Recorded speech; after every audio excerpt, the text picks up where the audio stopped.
sila ng gulo sa kanilang paglalakbay patungo sa lumang daungan ng Byzantine sa syudad ng Antonia. Sa loob ng 20 araw at 20 gabi, nilusob nila ang syudad. Matugo ang labanan, pero walang nagawa ang Antonian sa mga malupit na pananakop.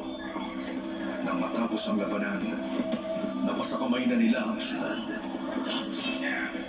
Binahan ng dugo ang lahat ng kalsada sa walang awa nilang pagpatay.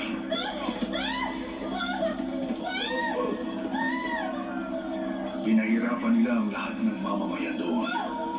At kapag hindi nila nakuha ang impormasyon na kailangan nila,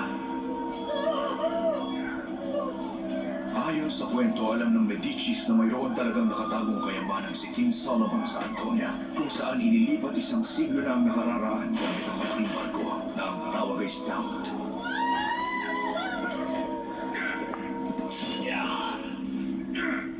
Nagbunga ang ginawang kalupitan at kasamaan ng Medicis.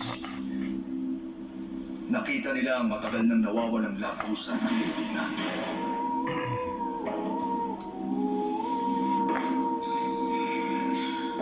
At nakita nila sa loob noon ang matagal na nilang hinahanap.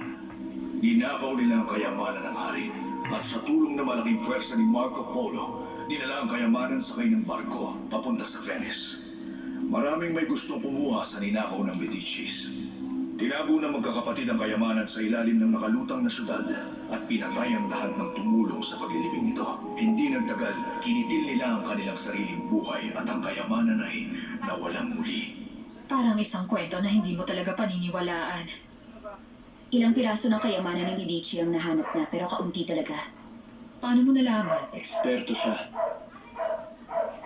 Sa medieval time period, talagang matalino. Patingin niya.